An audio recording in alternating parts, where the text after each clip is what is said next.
안녕하십니까. 저는 황 작가입니다. 황 작가의 책 읽기, 유발 하라리가 쓴 사피엔스, 오늘은 그 마지막 시간입니다.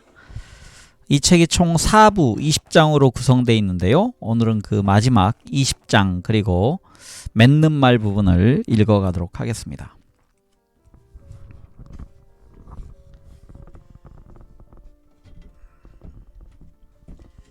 이 책이 굉장히 두껍습니다. 그리고 육중합니다.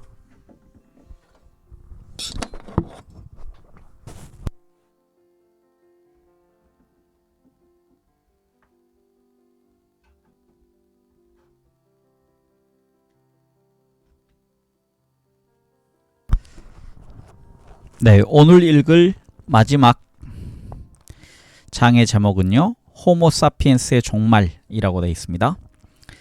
네, 책의 561쪽부터 읽어가도록 하겠습니다. 호모 사피엔스의 종말. 이 책의 시작에서 나는 역사를 물리학, 화학, 생물학으로 이어진 연속체의 다음 단계라고 말했다. 사피엔스 역시 모든 생명체를 지배하는 물리적 힘, 화학 반응, 자연 선택 과정에 종속된다. 자연 선택의 결과 호모 사피엔스는 다른 어떤 생명체도 누리지 못했던 거대한 운동장을 갖게 되었다. 하지만 이 운동장에도 여전히 경계선이 있다. 그렇다면 사피엔스는 아무리 열심히 노력하고 아무리 많은 것을 이룩한다고 할지라도 생물학적으로 결정되어 있는 스스로의 한계를 벗어날 수 없을 것이다.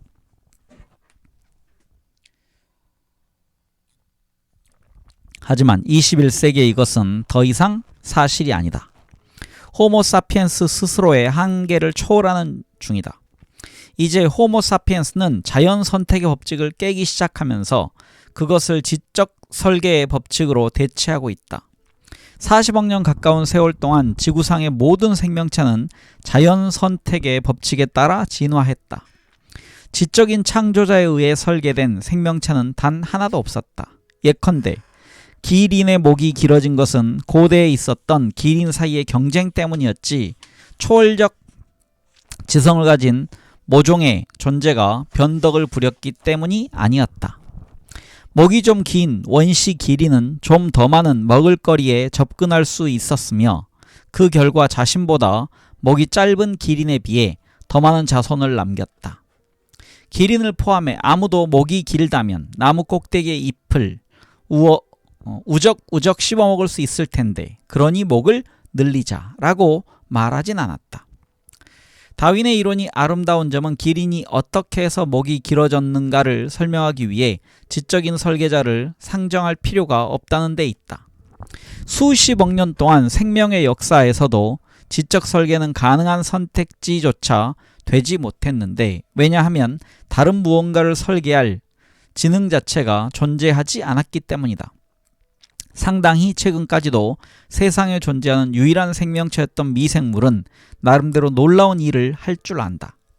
한 종의 미생물은 완전히 다른 종의 미생물로부터 유전부호를 가져와 자신의 세포 속에 통합함으로써 항생제 내성 같은 새로운 능력을 지닐 수 있다. 하지만 우리가 아는 한 미생물은 의식이나 삶의 목표, 미리 계획을 세우는 능력은 갖추지 못했다. 어느 단계에선가 기린, 돌고래, 침팬지, 네안데르탈인 같은 생물들에게서 의식과 계획 수립 능력이 진화했다.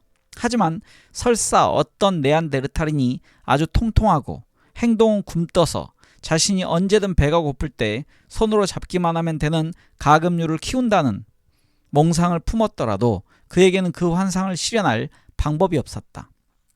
그에게는 자연 선택된 새들을 사냥하는 방법밖에 없었다. 이런 구체제의 첫 균열이 생긴 것은 약 1만 년 전 농업혁명이 진행되던 시기였다. 통통하고 굼뜬 영계를 꿈꾸던 사피엔스들은 가장 통통한 암탉을 가장 굼뜬 수탉과 수배시키면 그 자손 중 일부는 통통하면서도 굼뜨다는 사실을 발견했다. 이런 자손들끼리 교배시키면 통통하고 굼뜬 새의 혈통을 만들 수 있다. 이것은 자연에는 존재하지 않던 새로운 계통으로서 신이 아니라 인간이 지적으로 설계해서 만들어낸 존재였다. 물론 호모사피엔스는 전능한 신에 비교하면 여전히 설계 기술이 제약되었다. 선택 교배라는 우회로를 이용하며 정상적으로 닭에게 작용하는 자연 선택 과정이 속도를 빠르게 만들 수 있었지만 야생 닭의 유전자 정보에 원래 없는 완전히 새로운 특성을 도입할 수는 없었다. 어떤 면에서 호모사피엔스와 닭의 관계는 자연계에서 흔히 일어나는 수많은 공생관계와 비슷하다. 사피엔스는 통통하고 굼뜬 개체들이 번성하도록 하는 독특한 압력을 닭에게 가했다. 가루바지를 하는 벌들이 마음에 드는 꽃을 선택함으로써 화려하고 밝은 색을 지닌 꽃들이 번성하게 만든 것과 마찬가지다. 40억 년에 걸쳐 이어져 온 자연 선택이라는 구체제는 오늘날 완전히 다른 종류의 도전에 직면하고 있다. 전 세계의 실험실에서 과학자들은 살아있는 개체의 유전자를 조작하여 원래 해당 종에게 없던 특성을 부여하는 정도까지 자연 선택의 법칙을 위반하는 중이다. 브라질의 생물 예술가인 에두아르도 카츠는 지난 2000년 새로운 예술작품을 창조하기로 결심했다. 녹색 형광 토끼였다. 그는 프랑스의 연구소와 접촉해 자신의 설계대로 토끼가 빛을 내도록 유전자 조작을 해달라고 주문했다. 돈을 받은 연구소는 지극히 평범한 흰 토끼의 배아에 녹색 형광을 바라는 해파리 유전자를 삽입했다. 그러자 짜잔! 녹색 형광 토끼 한 마리가 탄생했다. 카츠는 이 토끼에 알바라는 이름을 붙였다. 알바의 존재는 자연 선택의 법칙으로 설명하기가 불가능하다. 이 암토끼는 지적 설계의 산물이며 앞으로 올 것에 대한 선구자이다. 만일 알바가 상징하는 잠재력이 모두 실현된다면, 그리고 만일 인류가 그때까지 스스로를 멸절시키지 않는다면 과학혁명은 단지 하나의 역사적 혁명이 아니라 그보다 훨씬 더 위대한 것이라는 점을 스스로 증명할 수 있을 것이다. 지구상에 생명이 탄생한 이래 가장 중요한 생물학적 혁명으로 드러날지도 모른다. 지난 40억 년이 자연 선택의 기간이었다면 이제 지적인 설계가 지배하는 우주적인 새 시대가 열리려 하고 있다. 알바는 그 시대의 새벽을 상징하는 존재다. 그때가 도래하면 그 이전에 인류사 전체는 생명이라는 게임에 혁명을 일으킨 실험 및 견습 과정이었다고 뒤늦게 재해석될 것이다. 이런 과정은 1000년 단위의 인간적 시각이 아니라 10억 년 단위의 우주적 시각으로 조망되어야 할 것이다. 세계의 생물학자들은 도처에서 지적 설계, 즉 창조론 운동과 끊임없는 전투를 벌이고 있다. 학교에서 다윈의 진화론을 가르치는데 반대하는 지적 설계 운동의 주장에 따르면 생물학적 복잡성은 모든 생물학적 세부사항을 미리 생각해낸 창조주가 존재한다는 증거다.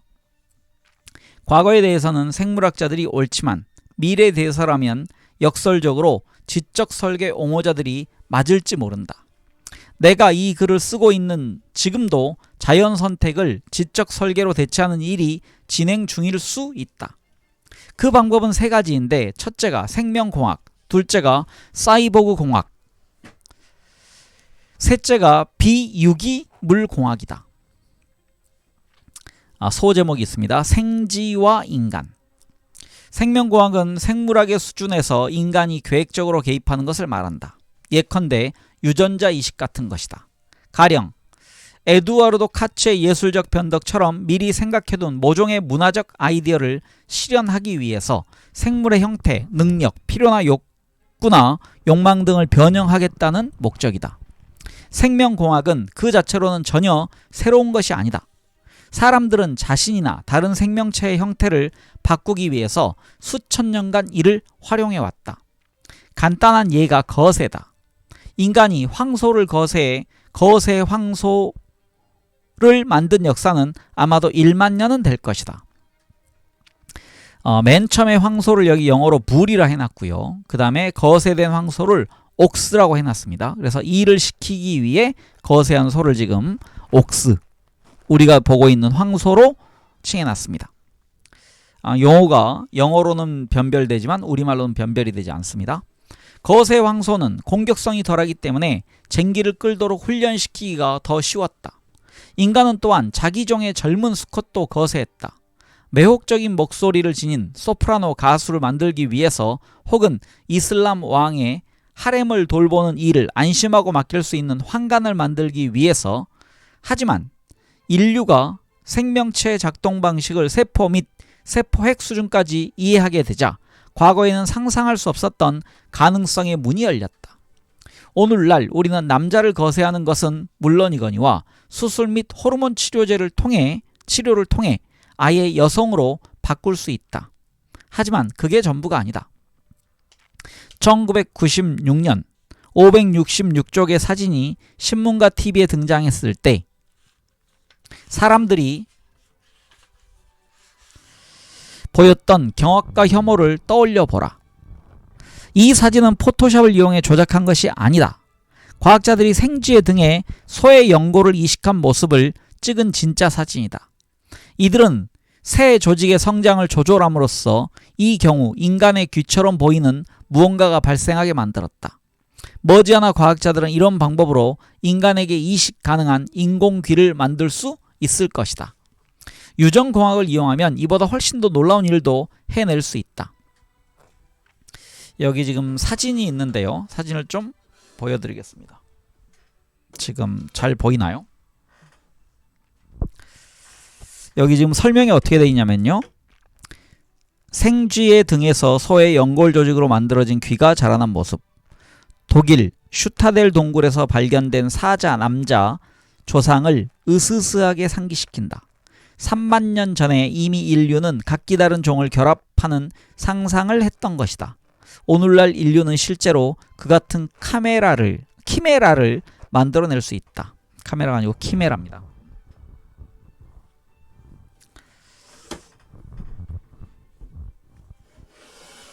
네, 이어가겠습니다.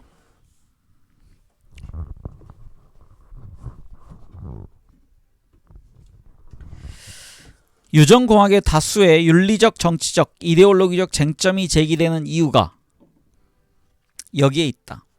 인간이 신의 역할을 빼앗아서는 안 된다는 반대론을 펴는 것은 독실한 일신론자들만이 아니다. 수많은 확고한 무신론자들도 과학자들이 자연의 역할을 대신하려 한다는 점에서 그에 못지않은 충격을 받았다. 동물 권리 운동가들은 유전공학 실험의 대상이 된 동물이 겪는 고통에 대해서 강하게 비판한다. 스스로의 필요나 욕망과는 전혀 무관하게 유전자가 조작된 가축이 받는 고통에 대해서도 마찬가지다. 인권운동가들은 유전공학이 우리 모두를 노예로 삼을 슈퍼맨을 만들어내지 않을까 두려워한다.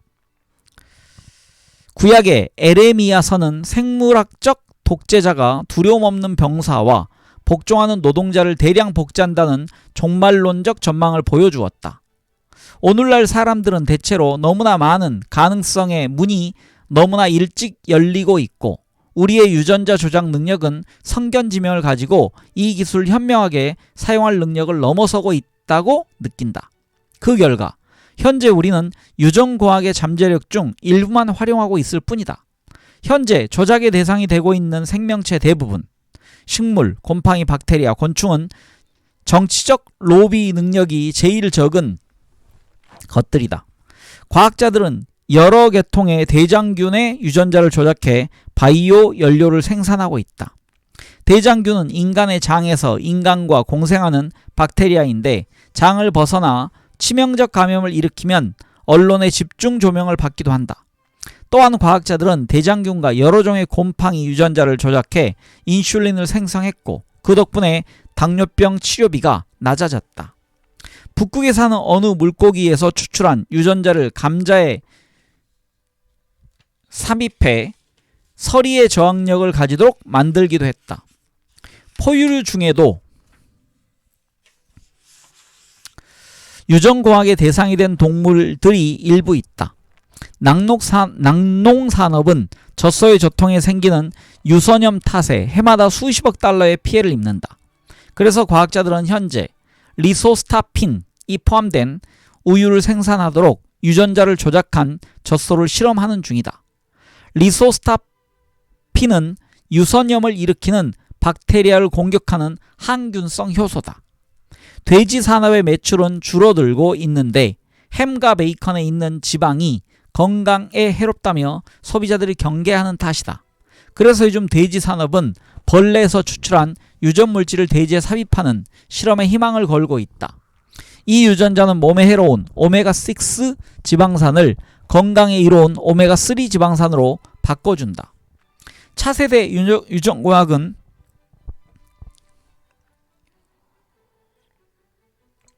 다시 읽겠습니다. 차세대 유전공학은 이로운 지방을 지닌 돼지를 만드는 일쯤은 애들 장난으로 보이게 만들 것이다.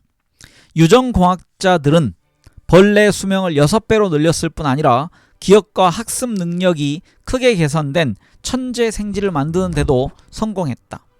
생쥐 비슷하게 생긴 밭쥐는 크기가 작고 통통한 설치류다. 대부분의 밭쥐 종은 난교를 한다. 하지만 암수가 평생 일부 일처관계를 맺는 종도 하나 있다. 유전학자들은 밭쥐의 일부 일처제의 원인이 되는 유전자들을 분리하는 데 성공했다고 주장한다. 만일 바람둥이 밭쥐에게 유전자 하나를 삽입함으로써 충실하고 애정 깊은 남편으로 바꿔놓을 수 있다면 어떨까? 그러면 쥐 그리고 사람의 개체의 행태뿐 아니라 사회 구조까지 유전적으로 조작할 수 있지 않을까? 그런 시대의 도래가 멀지 않은 것이 아닐까? 네안데르탈인의 기환. 네, 다음 제목은 소제목은 네안데르탈인의 기환입니다. 하지만 유전학자들이 조작하기를 원하는 대상은 생존한 계통에 국한되지 않는다. 멸종동물도 대상이 된다. 영화 주라기 공원의 공룡만이 아니다. 최근 러시아, 일본, 한국 과학자로 구성된 연구진은 시베리아의 얼음 속에서 발견된 매머드의 유전자 지도를 작성하는 작업을 완료했다. 이제 이들은 현생 코끼리의 수정란에서 코끼리 DNA를 제거하고 매머드에서 복원한 DNA를 삽입한 뒤 그 수정란을 암코끼리의 자궁에 다시 집어넣는다는 계획을 세우고 있다. 앞으로 22개월 후에는 지난 5000년 사이에 처음으로 매머드가 태어나는 것을 볼 수 있을 것으로 이들은 기대하고 있다. 하지만 매머드만으로 끝낼 이유가 무엇이겠는가? 최근 하버드 대학교의 조지 처치 교수는 이제 네안데르탈인 유전체 프로젝트가 완성되었으니 복원한 DNA를 사피엔스의 난자에 이식할 수 있고 그러면 지난 3만 년 이래 처음으로 네안데르탈인 아기를 만들 수 있다고 주장했다. 그는 고작 3천만 달러만 있으면 이 일을 해낼 수 있다고 주장했다. 이미 여러 여성이 대리모 역할을 지원했다. 네안데르탈인이 왜 필요할까? 일각에서는 만일 우리가 살아있는 네안데르탈인을 연구할 수 있다면 호모사피엔스의 기원과 독특한 성질에 관해 계속 제기되고 있는 질문의 일부에 답을 얻을 수도 있다고 주장한다. 네안데르탈인의 뇌와 호모사피엔스의 뇌를 비교하고 구조상 차이에 대한 지도를 만들면 과연 어떤 생물학적 변화 때문에 오늘날 우리가 지니는 종류의 의식이 생성된 것인지를 식별할 수 있지 않을까? 일각에선 윤리적 명분도 제기한다. 만일 네안데르탈인의 멸종이 호모사피엔스의 책임이라면 이들을 되살리는 것이 우리의 도덕적 의무라는 것이다. 그리고 네안데르탈인이 주위에 있으면 쓸모가 많을 수도 있다. 많은 제조업자가 사피엔스 2배 몫의 육체 노동력을 지닌 네안데르탈인에게 기꺼이 돈을 내려고 할 것이다. 하지만 네안데르탈인에게 그칠 이유가 어디 있는가? 하느님이 제도적으로 다시 읽겠습니다. 하느님의 제도판으로 돌아가서 보다 나은 사피엔스를 설계하지 않을 이유가 없지 않은가? 호모 사피엔스의 능력, 필요, 욕망에는 유전적 바탕이 있고 사피엔스의 유전체라고 해서 밭지나 생지의 유전체보다 크게 복잡한 것은 아니다. 생지의 유전체를 이루는 염기서열은 25억 개, 사피엔스는 29억 개다. 생지보다 14%가 많은 정도다. 앞으로 몇십 년 지나지 않아 유전공학과 생명공학 기술 덕분에 우리는 인간의 생리기능, 면역계, 수명뿐 아니라 지적 정서적 능력까지 크게 변화시킬 수 있게 될 것이다. 유전공학이 천재 생지를 만들 수 있다면 천재 인간을 만들지 못할 이유가 어디에 있는가? 우리가 일부 일처제, 밭쥐를 창조할 수 있다면 평생 배우자에게 충실하도록 유전적으로 타고난 인간을 왜 못 만들겠는가? 인지혁명 덕분에 인간은 별반 중요치 않은 유인원에서 세상의 주인으로 변화했다. 이 혁명에는 생리 기능의 변화는 물론이요, 사피엔스의 뇌 크기나 일부 형태에도 뚜렷한 변화를 필요로 하지 않았다. 뇌의 내부 구조에 작은 변화 이상은 관련되지 않았던 것으로 보인다. 여기에 약간의 추가적 변화만 있으면 제2차 인지혁명의 불이 붙어 완전히 새로운 형태의 의식이 창조되고 호모사피엔스가 완전히 새로운 무언가로 바뀔 수도 있다. 바뀔 수도 있다. 우리가 아직 이를 달성하기 위한 통찰력을 가지고 있지 못한 것이 사실이지만 우리로 하여금 초인간을 만들어내지 못하게 막는 극복할 수 없는 기술적 장애는 없는 것으로 보인다. 주된 장애는 윤리적, 정치적 반대이다. 인간에 대한 연구 속도가 느려진 것도 그 때문이다. 그러나 윤리적 주장이 아무리 그럴싸한다 해도 그것으로 다음 단계의 발전을 오랫동안 지체시킬 수는 없을 것이다. 그 발전에 인간의 수명을 무한히 연장하고 불치병을 정복하며 우리의 인지 정서적 능력을 향상시킬 성패가 달려 있다면 특히 그렇다. 우리가 알츠하이머 치료제를 개발했는데 그 약이 건강한 사람의 기억력을 극적으로 증진시키는 부수 효과가 있다면 어떨까? 누가 그와 관련된 연구를 중단시킬 수 있을까? 그리고 그런 치료제가 개발되어졌을 때 그 약을 알츠하이머 환자가 사용하도록 하고 건강한 사람은 이를 복용해 천재적 기억력을 얻지 못하도록 강제할 수 있을까? 어떤 법 집행기관이 그럴 수 있을까? 생명공학이 네안데르탈인을 정말 부활시킬 수 있을지는 분명치 않다. 하지만 호모사피엔스의 막을 내리게 할 가능성은 매우 크다. 우리가 우리의 유전자를 주물럭거린다고 해서 반드시 멸종하는 것은 아니다. 하지만 우리가 더 이상 호모사피엔스가 아니게 될 가능성은 있다.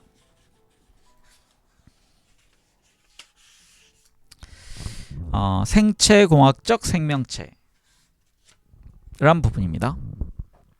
생명의 법칙을 바꿀 수 있는 또 다른 기술이 있다. 사이보그 공학이다. 사이보그는 생물과 무생물을 부분적으로 합친 존재로 생체공학적 의수를 지닌 인간이 그런 예다. 어떤 의미에서 우리는 거의 모두가 생체공학적 존재다. 타고난 감각과 기능을 안경, 심장 박동기, 의료 보장구, 그리고 컴퓨터와 휴대전화, 괄호 열고 우리의 뇌가 지고 있는 자료 저장 처리 및 다시 읽겠습니다. 이게 좀 제가 생각하는 것과 좀 달라서요. 우리의 뇌가 지고 있는 자료 저장 및 처리의 부담 일부를 맡아준다. 여기서 지고 있다는 얘기는 가지고 있는 그런 뜻입니다. 부담을 가지고 있다는 표현입니다. 그래서 다시 읽겠습니다. 타고난 감각과 기능을 안경, 심장 박동기, 의료 보장구, 그리고 컴퓨터와 휴대전화로 보완하고 있기 때문이다. 근데 그 컴퓨터와 휴대전화 다음에 우리의 뇌가 지고 있는 자료 저장 및 처리의 부담 일부를 맡아준다 라고 되어 있습니다. 우리는 지금 진정한 사이보그가 되려는 경계선에 아슬아슬하게 발을 걸치고 있다. 이 선을 넘으면 우리는 신체에서 떼어낼 수 없으며 우리의 능력, 욕구, 성격, 정체성이 달라지게 하는 무기물적 속성을 갖게 될 것이다. 미국의 군사연구기관인 국방고등연구기획청은 곤충 사이보그를 개발 중이다. 파리나 바퀴벌레의 몸에 전자칩, 탐지기, 연산장치를 심는다는 아이디어다. 그러면 멀리 있는 인간이나 인공지능이 해당 곤충의 움직임을 조절해 정보를 수집, 전송하게 만들 수 있다. 이런 파리는 적 사령부 벽에 앉아서 가장 은밀한 대화를 도청할 것이고 거미에게 잡히지만 않는다면 적의 계획이 무엇인지 우리에게 정확하게 알려줄 수 있을 것이다. 2006년 미 해군 잠수전센터는 사이보그 상어를 개발하겠다는 의도를 발표했다. 물고기의 신경에 장치를 삽입해 그 행동을 조절한다는 목표 아래 그 같은 장치를 개발 중이라고 했다. 개발자들의 목표는 인간의 탐지기를 능가하는 상어의 자기장 탐지 능력을 활용해 물속의 잠수함이나 기뢰가 생성하는 자기장을 식별하는 것이다. 사피엔스 역시 사이보그로 변환 중이다. 최첨단 보청기는 바이오닉 귀라고 또 불린다. 귀에 이식된 이 장치는 귀의 바깥에 장치된 마이크로폰을 통해 소리를 흡수한다. 장치는 소리를 걸러서 인간의 목소리를 식별하고 이를 전기 신호로 번역한다. 신호는 중추 청각신경으로 다시 뇌로 전달된다. 미 정부가 후원하는 독일 회사인 망막 임플란트는 시각장애인이 부분적으로나마 볼 수 있도록 망막에 삽입하는 장치를 개발 중이다. 환자의 눈에 작은 마이크로칩을 삽입하는 게 핵심이다. 광세포는 눈에 비치는 빛을 흡수해 이를 전기 에너지로 바꾸고 이것이 망막에 손상되지 않은 신경세포를 자극한다. 이 세포들이 내보낸 신경신호는 뇌를 자극하고 뇌는 신호를 번역해 무엇이 보이는지를 파악한다. 현재 이 기술은 환자들이 방향을 정하고 문자를 식별하며 심지어 얼굴을 인식하게 해줄 정도로 발전했다. 미국의 전기기술자인 제시 설리번은 2001년 사고를 당해 두 팔을 완전히 잃었다. 오늘날 그는 시카고 재활연구소의 도움 덕분에 두 개의 생체공학 팔을 사용한다. 새 팔의 특징은 생각만으로 작동한다는 것이다. 제시의 뇌에서 나온 신경 신호는 초소형 컴퓨터에 의해 정기적 명령으로 해석되고 이 명령이 팔을 움직인다. 제시는 오른팔을 움직이고 싶으면 보통 사람이 무의식적으로 하는 일을 의식적으로 해야 한다. 이 팔이 수행할 수 있는 일은 생물적 팔에 비해 크게 제한적이지만 그래도 단순한 일상적 기능은 가능하다. 이와 유사한 생체공학 팔이 오토바이 사고로 팔을 잃은 미국 군인인 클로디아 미첼에게 최근 적용되었다. 이렇게 팔을 움직이는 것을 넘어서서 거꾸로 신호를 뇌에 보내 촉감까지도 느낄 수 있는 날이 언젠가 올 것으로 과학자들은 믿고 있다. 네, 여기 지금 그림이 있는데요. 보여드리겠습니다. 이 그림이 보이시죠? 지금 제시 설리번과 클로디아 미첼이 손을 잡고 있다. 이들의 생체공학 팔은 놀랍게도 생각만으로 작동한다. 그래서 왼쪽은 제시 설리번인 것 같고요. 오른쪽에 클로디아 미첼이라고 합니다. 두 사람은 지금 뇌 신호에 의해서 움직이는 팔을 가지고 있습니다. 이걸 지금 사이보그의 예를 든 겁니다. 현재로서 이런 생체공학 팔은 생물학적 원본에 못 미치지만 앞으로 발전 가능성 무한하다. 예컨대 원본보다 훨씬 더 강한 힘을 지니도록 만들 수 있다. 그 앞에서는 권투 챔피언도 자신이 약하다고 느낄 것이다. 게다가 몇 년마다 교체할 수 있으며 몸에서 분리해 원격 조종할 수 있다는 장점도 있다. 미국 노스캐롤라이나 주 듀크 대학의 과학자들은 최근 붉은 털 원숭이의 뇌에 전극을 심어 이 가능성을 입증했다. 전극을 이용해 뇌의 신호를 수집한 뒤 외부 장치에 전송한 것이다. 이 원숭이들은 분리되어 있는 생체 팔다리를 생각만으로 제어하는 훈련을 받았다. 오로라는 원숭이는 진짜 팔 두 개를 움직이는 동시에 분리 상태의 생체공학 팔을 생각으로 움직이는 법을 학습했다. 오로라는 힌두교의 일부 여신처럼 세 팔을 가졌으며 이 팔들은 서로 다른 방이나 심지어 다른 도시에 위치할 수도 있다. 노스캐롤라이나의 실험실에 앉아서 한 팔로는 등을 다른 팔로는 머리를 긁으면서 뉴욕에서 세 번째 팔로 바나나칩을 훔칠 수도 있는 것이다. 괄호 열고 먼 곳에서 훔친 바나나를 여기서 먹는다는 것은 아직 꿈으로 남아있지만 말이다. 또 붉은 털 원숭이 아이도야는 2008년 세계적 명성을 얻었다. 또 다른 붉은 제가 줄을 중복해서 읽었습니다. 노스캐롤라이나의 의자에 앉아서 일본 교토에 있는 생명공학 다리 한 쌍을 생각으로 제어했다는 것이다. 두 다리는 아이도아보다 20배 무거웠다. 아이도 야네요. 아이도 아가 아니고. 제가 오늘 특히 좀 글이 잘 안 보입니다. 감금증후군이란 병이 있다. 인지 능력은 정상인데 신체를 거의 혹은 전혀 움직일 수 없는 희귀질환이다. 현재까지 환자가 외부 세계와 소통하는 방법은 눈을 조금 움직이는 것밖에 없었다. 하지만 몇몇 환자는 자기 뇌에 전극을 심어 뇌의 정보를 수집하게 만들었다. 이 신호를 단순히 동작만이 아니라 단어로 해석하려는 연구가 현재 진행 중이다. 실험이 성공한다면 마침내 우리는 외부 세계에 직접 말할 수 있게 될 것이다. 그리고 결국 우리는 이 기술을 이용해 다른 사람의 마음을 읽을 수 있게 될 것이다. 현재 진행되는 프로젝트 중에서 가장 혁명적인 것은 뇌와 컴퓨터를 직접 연결하는 방법을 고안하려는 시도다. 컴퓨터가 인간 뇌의 전기 신호를 읽어내는 동시에 뇌가 읽을 수 있는 신호를 보내는 것이 목표다. 이런 인터페이스가 뇌와 컴퓨터를 직접 연결한다면 혹은 여러 개의 뇌를 직접 연결한다면 어떻게 될까?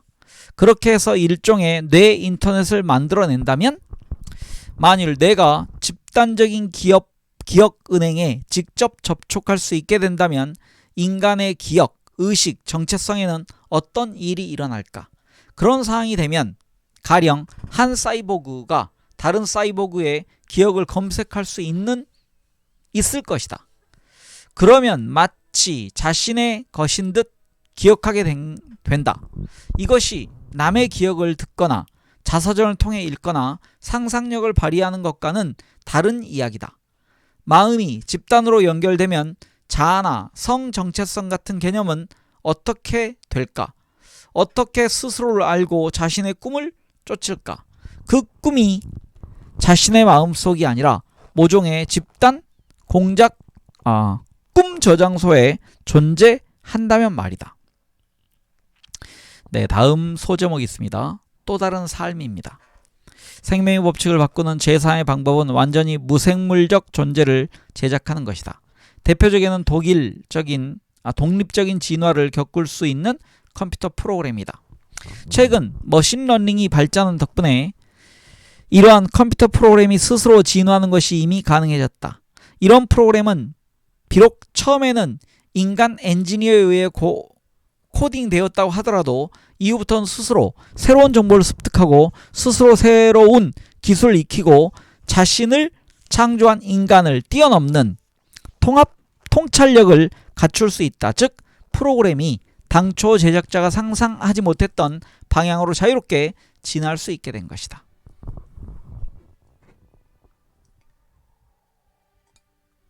이런 컴퓨터 프로그램은 스스로 체스를 하고 자동차를 운전하기도 하고 질병을 진단하고 주식시장에 돈을 투자하는 법을 배울 수 있다.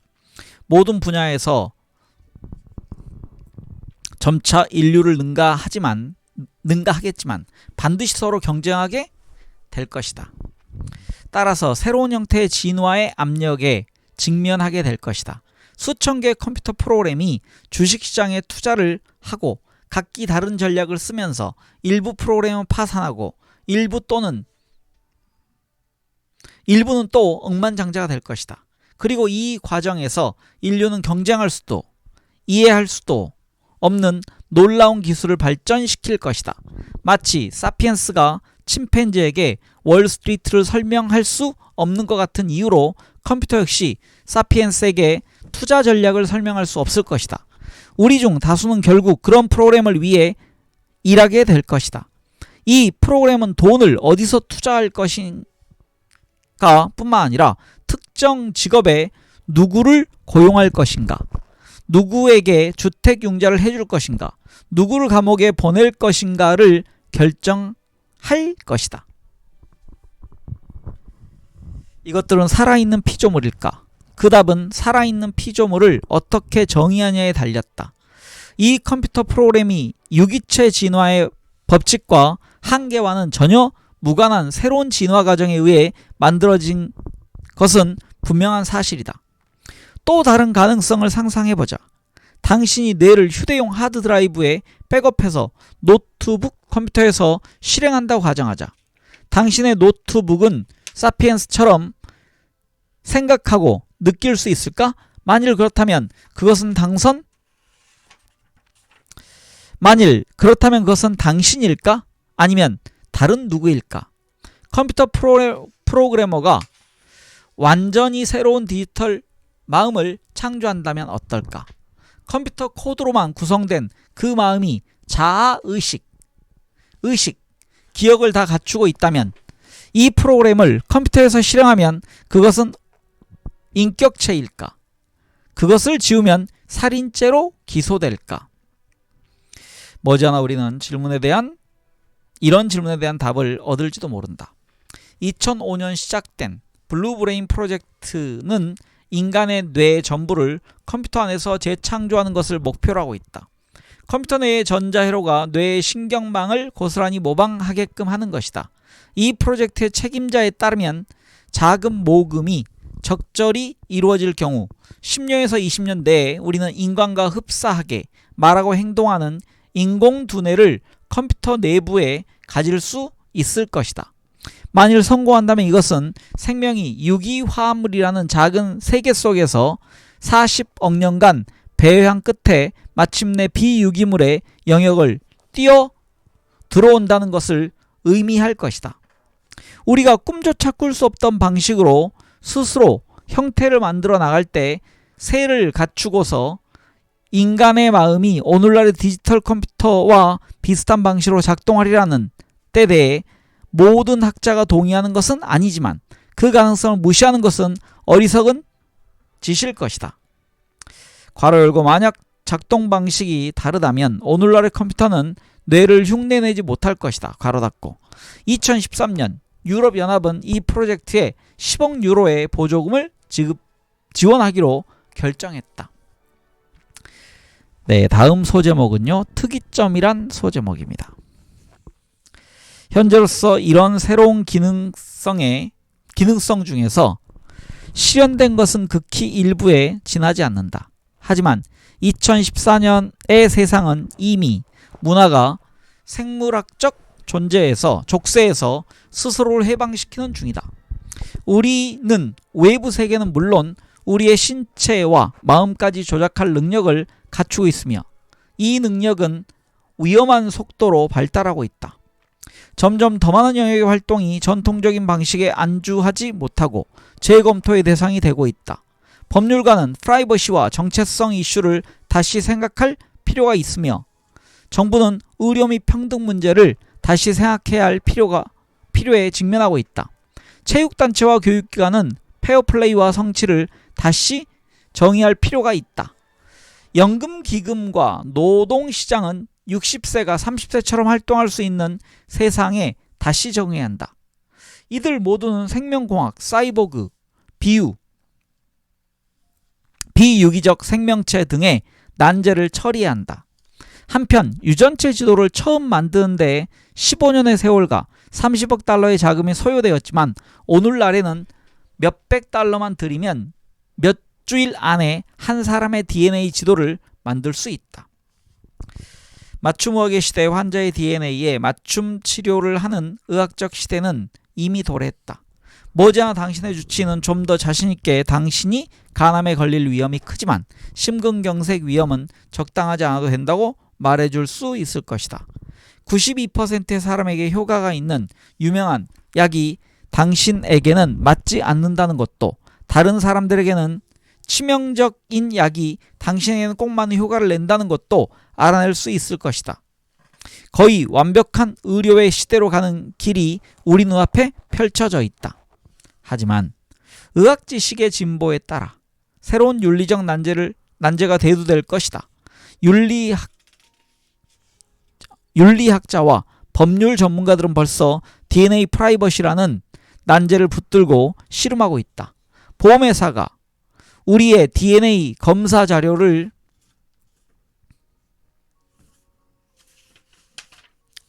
요구한 뒤 그 속에서 무모한 행동을 하게 만드는 유전적 성향을 발견할 경우 보험료를 인상할 수 있을까? 우리는 취업하고 싶은 회사로부터 이력서가 아니라 DNA 자료를 전송해달라는 요구를 받게 될까? 고용주가 사람을 채용할 때 DNA가 더 나아 보인다는 이유로 선택해도 될까? 그런 경우 우리는 유전적 차별을 이유로 소송을 제기할 수 있을까? 새로운 피조물이나 장기를 개발한 회사는 그 DNA 염기 서열에 특히 등록을 할 수 있을까? 특정한 닭을 소유하는 것은 가능하겠지만 특정한 종 전체도 소유할 수 있을까? 이 같은 딜레마는 불멸이라는 문제가 갖는 윤리적, 사회적, 정치적 함의에 비하면 사소한 것이다. 우리가 초인종을 창조해낼 가능성이 지니는 함의에 비해서도 그렇다. 세계인권선언, 전세계 정부들의 의료 프로그램, 국민건강보험 프로그램, 세계 각국의 헌법은 인간사회는 그 구성된 모두에게 공평한 의학적 치료를 제공하며 상당한 수준의 건강을 유지하게 해줄 의무가 있다는 데 동의한다. 의료가 주로 질병 예방과 환자 치료에 문제이던 시절에는 이 규정에 아무 문제가 없었다. 하지만 의학이 몰두하는 주제가 모든 인간에게, 다시 읽겠습니다. 하지만 의학이 몰두하는 주제가 인간 능력의 강화에 있는 시대가 온다면 어떤 일이 일어날까? 모든 인간에게 강화된 능력을 부여받을 자격이 있을까? 아니면 초인간 엘리트 족속이 새로 생겨날까? 현대는 역사상 처음으로 모든 인간이 기본적으로 평등하다는 사실을 인정하는 시대이며 사람들은 이 사실을 자랑스러워한다.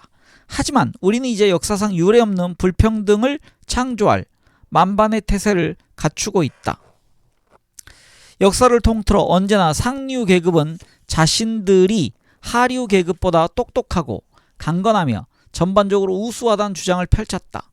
이들은 언제나 스스로를 속였다. 사실 가난 농부에게서 태어난 아기의 지능은 황태자의 그것과 다를 바가 없다. 하지만 이제 새로운 새로운 의학적 노력에 도움을 받는다면 상류 계층의 허세가 머지않아 객관적 현실이 될지도 모른다.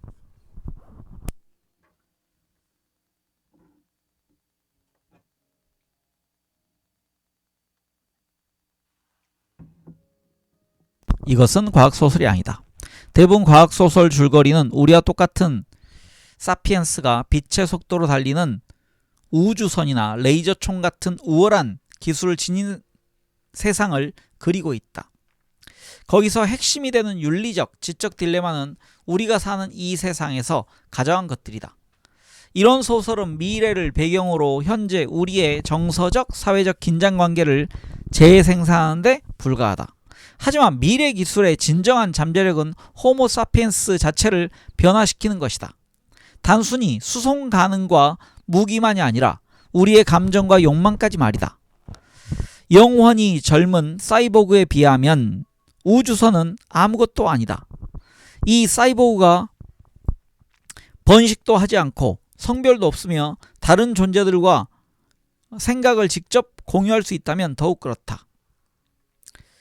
집중하고 기억하는 능력은 인간의 수천 배에 이르며 화를 내거나 슬퍼하지 않는 대신 우리가 상상조차 할 수 없는 감정과 욕망을 가지고 있다면 말할 것도 없다. 과학 소설이 이런 미래를 그리는 경우는 드문데, 왜냐하면 정의상 정확한 묘사가 불가능하기 때문이다. 한마디로 이에 불능인 것이다. 어떤 슈퍼사이보그의 삶에 대한 영화를 만든다는 것은 네안데르탈인 관객을 위해 연극 햄릿을 만드는 짓과 비슷하다. 아마도 우리와 미래의 주인공들의 차이는 우리와 네안데르탈인의 차이보다 더욱 클 것이다. 적어도 우리와 네안데르탈인은 같은 인간이지만 우리의 후계자들은 신 비슷한 존재일 것이다. 물리학자들은 빅뱅을 특이점으로 정의한다. 그것은 알려진 모든 자연법칙이 존재하지 않는 지점이다. 시간도 존재하지 않았다. 그러므로 빅뱅 이전에 무엇이 존재했다고 말하는 것은 무의미하다. 우리는 새로운 특이점에 빠른 속도로 접근하고 있는지 모른다. 우리 세계에 의미를 부여했던 모든 개념, 나, 너, 남자, 여자, 사랑, 미움, 이 완전히 무관해지는 지점 말이다.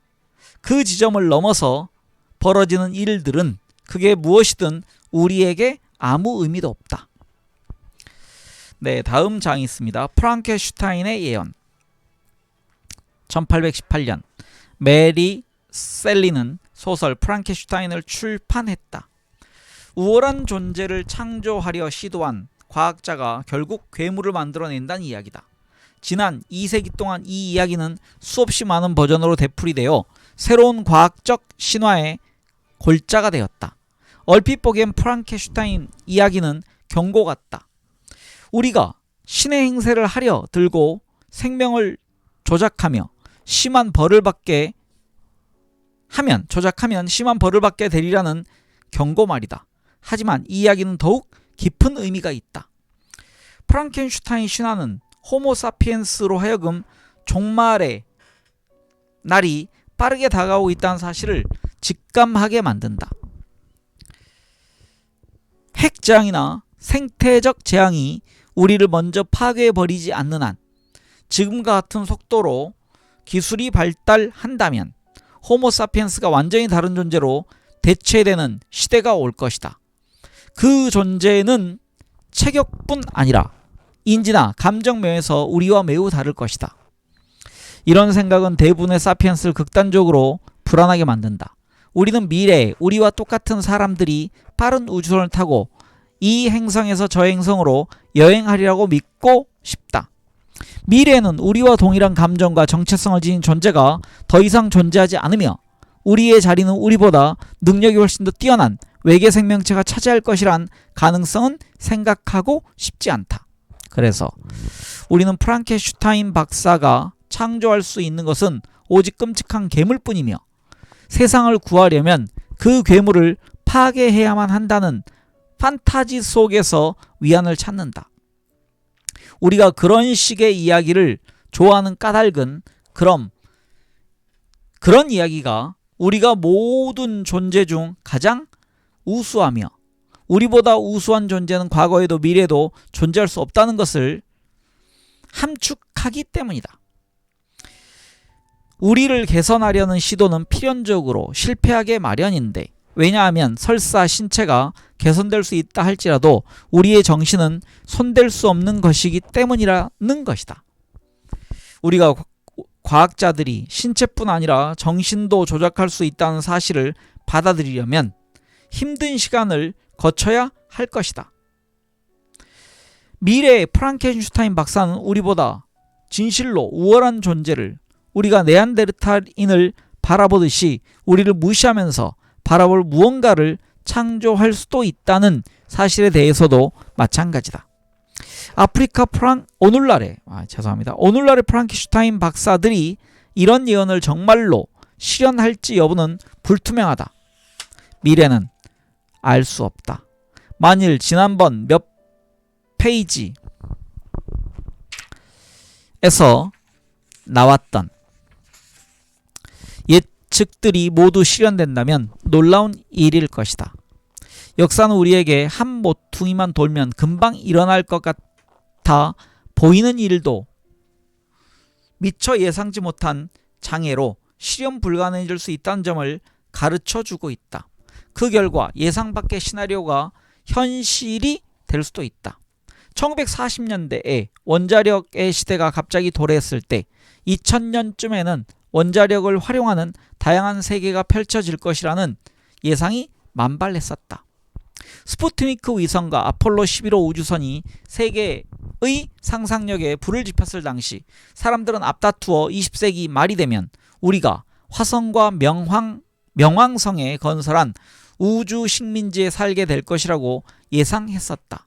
이런 예측 중에서 실현된 것은 거의 없다. 그러나 한편 인터넷의 존재를 예상한 사람은 아무도 없었다. 그러니 디지털 존재들이 제기하는 소송에 대비하기 위해 책임보험에 가입하기에는 아직 이르다. 앞에서 서술한 환상 혹은 악몽은 그저 상상력을 일깨우기 위한 자극제일 뿐이다. 우리가 진지하게 받아들여야 할 것은 역사의 다음 단계에는 기술적, 유기적 영역뿐 아니라 인간의 의식과 정체성에도 근본적인 변형이 일어나리라는 생각이다. 또한 이러한 변형은 너무나 근본적이어서 사람들은 인간적이라는 용어 자체에 의문을 품게 될 것이라는 생각이다. 앞으로 남은 시간이 얼마나 될까? 알 수 없는 일이다. 이미 언급했듯이 2050년이 되면 일부 사람들이 이미 죽지 않은 존재가 되어 있을 것이라고 말하는 사람도 있다. 이보다 온건한 사람들은 다음 세기 혹은 다음 천년에 대해서 말한다. 하지만 7만 년에 걸친 사피엔스의 역사란 점에서 보면 몇 세기 정도는 별것 아니다. 만일 사피엔스의 역사가 정말 막을 내릴 참이라면 우리는 그 마지막 세대로서 마지막으로 남은 하나의 질문에 답하는 데 남은 시간의 일부를 바쳐야 할 것이다. 우리는 무엇이 되고 싶은가? 인간 강화? 문제라고들 불리는 이 질문에 비하면 오늘날 정치인이나 철학자, 학자, 보통 사람들이 몰두하고 있는 논쟁은 사소한 것이다. 어쨌든 오늘날의 종교, 이데올로기, 국가, 계급 사이에서 벌어지고 있는 논쟁을 호모사피엔스의 종말과 함께 사라질 것이 너무나 분명하기 때문이다. 만일 우리 후손들의 의식이 작동하는 차원이 정말로 우리와 완전히 다르다면, 혹은 우리의 의식을 넘어서서 우리가 생각조차 할 수 없는 차원이 될 가능성이 상당하다면 그들이 기독교나 이슬람교에 관심을 갖는다거나 사회 조직이 자본주의나 공산주의라거나 성별이 남성과 여성으로 갈린다거나 하는 일이 벌어질 가능성은 낮다. 그럼에도 역사상 위대한 논쟁들은 중요하다. 적어도 이 신들의 첫 세대만큼은 인간 설계자들의 문화적 아이디어에 따라 그 모습이 결정될 것이기 때문이다. 그들은 어떤 의미에서 따로 창조될까? 다시 읽겠습니다. 그들은 어떤 이미지에 따라 창조될까? 자본주의? 이슬람? 페미니즘? 이 질문에 대한 답에 따라 그들이 가는 길은 방향이 완전히 달라질 수 있다. 대부분의 사람들은 이에 대해 생각하지 않는 편을 선호한다. 심지어 생명윤리 분야조차 무엇이 금지된 행위인가 하는 다른 질문에 마음을 쏟고 싶어 한다. 살아있는 사람을 상대로 유전적 실험을 하는 것은 허용되는가? 낙태된 태아에 대해서는, 줄기세포에 대해서는, 양을 복제하는 것은 윤리적인가? 침팬지는, 사람은 이런 질문들은 물론 중요하다. 하지만 우리가 여기서 이대로 브레이크를 밟고 호모사피엔스를 다른 종류의 존재로 업그레이드하는 과학 프로젝트를 중단하리라고 생각한다면 순진한 착각이다. 이런 프로젝트들은 불멸을 향한 탐구, 즉 길가메시 프로젝트와 뗄래야 뗄 수 없이 깊게 얽혀 있기 때문이다. 과학자들에게 왜 유전체를 연구하는지, 왜 뇌를 컴퓨터에 연결하려고 시도하는지, 왜 컴퓨터 안에 마음을 창조하려고 노력하는지 물어보라. 당신이 듣게 될 표준적 답변은 10중 8구 다음과 같을 것이다. 병을 고치는 사람들의 목숨을 살리기 위해서. 이것이 표준적인 정당화다. 아무도 여기에는 토를 달기 어렵기 때문이다. 사실은 정신질환을 치료하는 것보다는 컴퓨터 속의 마음을 창조하는 것이 훨씬 더 극적인 합의를 가지지만 말이다. 길가메시 프로젝트가 과학의 주력 상품인 이유가 여기에 있다. 길가메시 프로젝트는 과학이 하는 모든 일을 정당화하는 구실을 한다. 프랑켄슈타인 박사는 길가메시에서 어깨에 목마를 타고 있다. 길가메시를 막는 것은 불가능하기 때문에 프랑켄슈타인을 막는 것도 불가능하다. 우리가 시도할 수 있는 유일한 행동은 이들이 가고 있는 방향에 영향을 미치는 것이다. 우리는 머지않아 스스로의 욕망 자체도 설계할 수 있을 것이다. 그러므로 아마도 우리가 마주치는 진정한 질문은 우리는 어떤 존재가 되고 싶은가가 아니라 우리는 무엇을 원하고 싶은가 일 것이다. 이 질문이 섬뜩하게 느껴지지 않는 사람이 있다면 아마 이 문제를 깊이 고민해보지 않은 사람일 것이다. 네, 20장이 끝났습니다. 20장 상당히 우리에게 질문을 많이 하고 있고요. 우리 미래에 대해서 어려운 얘기를 했습니다. 네. 이제 587쪽에 후기를 읽도록 하겠습니다. 후기의 제목은요, 신이 된 동물, 즉 우리가 사피엔스가 마치 갓, 신처럼 행동한다는 얘기입니다. 7만 년 전 호모 사피엔스는 아프리카의 한 구석에서 자기 앞가림에만 신경을 쓰는 별 중요치 않은 동물이었다. 이후 몇만 년에 걸쳐 이 종은 지구 전체의 주인이자 생태계 파괴자가 되었다. 오늘날 이들은 신이 되려는 참이다. 영원한 젊음을 얻고 창조와 파괴라는 신의 권능을 가질 만반의 태세를 갖추고 있다. 불행히도 지구상에 지속되어 온 사피엔스 체제가 이룩한 것 중에서 가장 자랑스러운 업적은 다시 읽겠습니다. 불행히도 지구상에 지속되어 온 사피엔스 체제가 이룩한 것 중에서 자랑스러운 업적은 찾아보기 어렵다. 우리는 주위 환경을 굴복시키고 식량 생산을 늘리고 도시를 세우고 제국을 건설하고 널리 퍼진 교육망을 구축했다. 하지만 우리가 세상의 고통의 총량을 줄였을까? 인간의 역량은 크게 늘어났지만 개별 사피엔스의 복지를 개선시키는 데는 이르지 못했다. 뿐만 아니라 그로 인해 다른 동물에게는 큰 불행을 야기하는 일이 되풀이되었다. 지난 몇십 년간 우리는 인간의 조건에 대해서는 마침내 약간의 실질적인 진보를 이룩했다. 기근과 전염병과 전쟁이 줄었다. 하지만 다른 동물들의 상황은 과거 어느 때보다 빠른 속도로 악화되고 있다. 대다수 인간의 상황이 개선되고 있지만 이는 극히 최근의 일이며 확신하기에는 상황이 지나치게 불안정하다. 더구나 인간의 능력이 놀라울 정도로 커졌음에도 불구하고 여전히 스스로의 목표를 확신하지 못하고 있으며 예나 지금이나 불만족스러워하기는 마찬가지인 듯하다. 우리의 기술은 카누에서 켈리선과 증기선을 거쳐 우주 왕복선으로 발전해 왔지만 우리가 어디로 가고 있는지는 아무도 모른다. 과거 어느 때보다 강력한 힘을 떨치고 있지만 이 힘으로 무엇을 할 것인가에 관해서는 생각이 거의 없다. 이보다 더욱 나쁜 짓은 다시 읽겠습니다. 이보다 더욱 나쁜 것은 인류가 과거 어느 때보다 무책임하다는 점이다. 우리는 친구라고는 물리법칙밖에 없는 상태로 스스로를 신으로 만들면서 아무에게도 책임을 느끼지 않는다. 그 결과 우리의 친구인 동물들과 주위 생태계를 황폐하게 만든다. 오로지 자신의 안락함과 즐거움 이외에는 추구하는 것이 거의 없지만 그럼에도 결코 만족하지 못한다. 스스로 무엇을 원하는지도 모르는 채 불만스러워하며 무책임한 신들, 이보다 더 위험한 존재가 또 있을까? 네, 아마 이게 마지막이 될 것 같은데요. 네, 옴기니의 말이 있습니다. 네, 읽도록 하겠습니다. 사피엔스는 2011년 이스라엘에서 히브리어로 출간된 이래 30개 이상의 언어로 번역된 국제적인 베스트셀러다. 저자는 옥스퍼드 대학교에서 박사학위를 받고 예루살렘의 히브리 대학교에서 세계사를 가르치는 유발 노아 하라리 박사.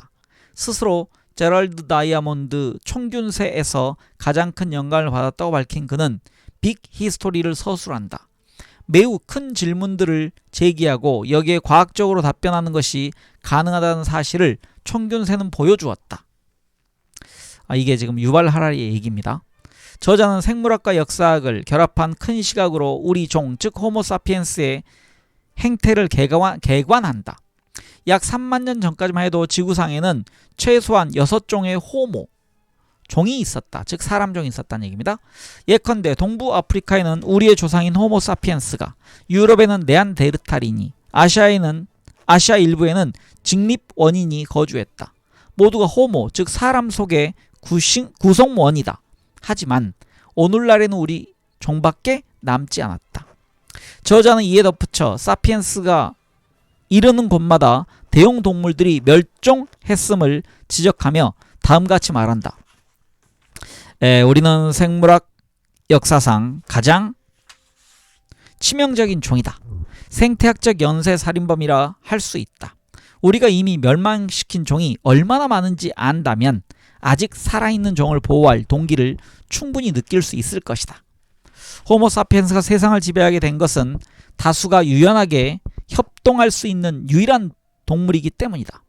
이것이 이 책의 주된 주장이다. 더 나아가 이 같은 협동이 가능한 것은 오로지 상상 속에만 존재하는 것들을 믿을 수 있는 독특한 능력 덕분이라고 한다. 신, 국가, 돈, 인권 등이 그런 예다. 인간의 대규모 협동 시스템, 즉 종교, 정치, 체제, 교역망, 법적 제도는 모두가 궁극적으로 허구, 즉 지어낸 이야기를 기반으로 하고 있다는 것이다. 이것은 우리 종의 가장 독특한 특징일 것이라고 저자는 말한다. 그에 따르면 우리 종의 역사는 3가지 혁명을 중심으로 파악할 수 있다. 인지혁명, 우리가 똑똑해진 시기. 농업혁명, 자연을 길들여 우리가 원하는 일을 하게 만든 시기. 과학혁명, 우리가 위험할 정도로 힘을 갖게 된 시기. 이 3시기이다. 호모사피엔스는 불과 20여만 년 전에 등장했다. 그 이후 대부분의 시간 동안 인류는 동아프리카를 떠돌며 수렵 채집을 하는 중요치 않은 유인원 집단에 불과했다. 그리고 7만 년 전부터 이들은 매우 특별한 행동을 하기 시작했다. 아프리카를 벗어나 세계 곳곳으로 퍼져나간 것이다. 제레드 다이아몬드는 이를 대약진이라고 했다. 그동안 선박, 전투용 도끼, 아름다운 예술을 발명했으며 이것이 바로 인류를 변화시킨 첫 혁명의 인지혁명이다. 그런데 무슨 일이 일어난 것일까? 저자는 아직 발견되지 않은 지식의 나무 돌연변이를 근거로 제시한다. 이 덕분에 뇌의 배선이 바뀌어서 완전히 새로운 유형의 언어를 이용해 의사소통을 할 수 있게 되었다는 것이다. 그래서 집단과 집단 간의 협력이 가능해졌다고 한다. 이후 약 12,000년 전 인류는 농업혁명에 돌입했다. 수렵 채집 시기에서 농업의 시기로 전환하기 시작한 것이다. 오늘날 우리가 먹는 식량의 90%는 기원전 9,500년부터 3,500년에 우리가 길들인 가축과 농작물에 기원을 두고 있다. 우리의 부엌은 고대 농부의 것과 크게 다르지 않다는 말이다. 농업 덕분에 가용식량은 늘어났지만 이 같은 번영의 결과는 행복이 아니라 인구 폭발과 만족한 엘리트였다. 농부는 수렵 채집인들보다 더욱 열심히 일했지만 그 식단은 빈약했고 건강도 더 나빴다. 잉여 농산물은 특권을 가진 소수의 손으로 들어갔고 이것은 다시 압제에 사용되었다. 농업혁명은 역사상 가장 큰 사기였다. 인류가 미를 길들인, 즉 작물화한 것이 아니라 밀이 우리를 길들였다는 것이 저자의 시각이다. 땀 흘려 자식을 키우게 만들었다는 것이다. 자식이 아니고 자신을입니다. 자신은 밀이겠네요. 농업혁명은 제국을 출현시키고 교육망을 확대했으며 돈이나 종교 같은 상상의 질서를 낳았다. 과학혁명은 약 500년 전 일어났다. 이것은 자본주의와 제국주의의 성장, 글로벌화, 에너지 생산과 소비의 확대, 환경 파괴를 불렀다. 이것은 차례로 250년 전의 산업혁명, 약 50년 전의 정보혁명을 유발했다. 후자가 일으킨 생명공학 혁명은 아직도 진행 중이다. 문제는 우리의 감정과 욕구가 이 중 어느 혁명에 의해서도 달라지지 않았다는 점이다. 우리의 식습관, 우리의 감정, 성적 특질은 수렵 채집 시대에 맞춰진 우리의 마음이 후기 산업사회의 환경과 상호작용한 결과다. 거대 도시, 항공기, 전화, 컴퓨터. 오늘날 우리는 먹을 것이 가득한 냉장고에 딸린 고층 아파트에 살지만 우리의 DNA는 우리가 여전히 사바나에 있다고 생각한다. 설탕과 지방에 대한 우리의 강력한 욕구가 대표적인 증거다. 유발 하라리는 과학혁명의 후속편인 생명공학혁명이 결국 다다르는 곳은 길가메시 프로젝트라고 주장한다. 길가메시는 죽음을 없애버리려 했던 고대 메소포타미아의 영웅이다. 인간에게 영원한 생명을 주는 것을 목표로 하는 이 프로젝트가 결국 성공하리라는 것을 저자는 의심하지 않는다. 인류는 앞으로 몇 세기 지나지 않아 사라질 것이다. 생명공학적 신인류, 영원히 살 수 있는 사이보그로 대체될 것이다. 환경 파괴로 인해 스스로 멸망의 길을 걷지 않는다면 말이다. 하지만 영생은 더 큰 행복을 가져다 주지는 않는다. 인간의 일상적 행복은 물질적 환경과는 거의 상관이 없다는 유명한 연구 결과를 제시한다. 돈은 차이를 가져오지만 그것은 가난을 벗어나게 해주었을 때뿐이다. 그 단계를 넘어서면 돈이 더 많아져도 행복 수준은 거의 혹은 전혀 달라지지 않는다. 복권에 당첨되면 잠시 행복해질 수도 있지만 대략 1년 6개월이 지나면 일상적 행복은 예전 수준으로 돌아온다. 저자는 한 인터뷰에서 사피엔스가 놀랄 정도로 잘하는 영역이 있는가 하면 같은 정도로 잘못한 영역도 있다고 말한 바 있다. 인간은 새로운 힘을 얻는 데는 극단적으로 유능하지만 이 같은 힘을 더 큰 행복으로 전환하는 데는 매우 미숙하다. 우리가 전보다 훨씬 더 큰 힘을 지녔는데도 더 행복해지지 않은 이유가 여기에 있다. 번역을 하는 과정에서 저자의 독특하고 흥미진진한 주장을 도처에서 접하는 즐거움이 있었다. 우리는 언어 능력 덕분에 공통의 신화 혹은 허구를 발명할 수 있었다. 그중 가장 중요한 세 가지는 화폐, 종교, 제국이었다. 이것이 대륙을 가로지르며 사람들을 계속 결속했다. 자본주의는 경제 이론이라기보다 일종의 종교이다. 제국은 지난 2000년을 통틀어 가장 성공적인 정치 체제였다. 오늘날 가족의 취급 방식은 역사상 가장 큰 범죄다. 현대인은 옛 시대의 사람들에 비해 그다지 행복하지 않다. 인간은 현재 스스로를 신으로 업그레이드하는 과정에 있다. 이게 지금 책에서 유발 하라리의 아주 독특한 주장이란 얘기입니다. 물론 이 책의 주장에는 상당한 반론과 논란이 있을 수 있다. 인지혁명이 7만 년 전에 실제로 일어났는가가 그런 예다. 그보다 수만 년 내지는 수십만 년 전부터 인류의 지능이 높았다는 증거들이 있지만 그동안 부당하게 무시되어 왔다는 주장이 대두된다. 과학혁명에 대해서도 그런 이름의 급격한 혁명 같은 것은 없다는 이론이 오히려 힘을 얻고 있다고 한다. 나의 의견은 이렇다. 빅 히스토리가 새롭게 각광받는 것은 문제의식이 새롭기 때문이다. 증거가 충분할 리 없다. 거대한 질문을 제기하고 그에 대한 과학적인 답을 찾으려 노력하는 과정 자체가 핵심이다. 열린 마음으로 인간이란 종을 바라보는 새로운 시각을 따라가 보자. 네, 이게 지금 마지막에 읽었던 부분이 이 옮긴 이의 글입니다. 그래서 이 책을 옮긴 분 이름이 잠시만요.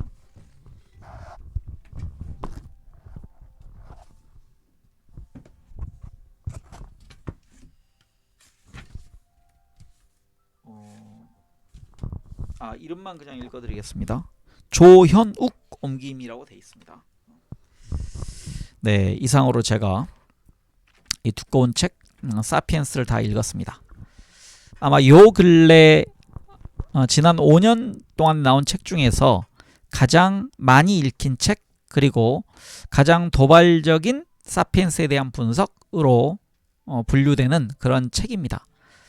이스라엘 출신의 젊은 학자가 인간에 대해서 그만의 시각으로, 그리고 여러 문제를 제기하면서 지금까지 특히 농업혁명 같은 것에 대한 새로운 도전적 질문을 던짐으로써 이 책을 끌고 나오고 있습니다.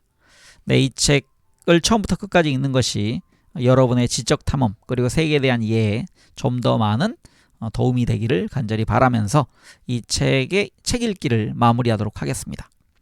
이 세상에 이제 두 종류의 인간이 있습니다.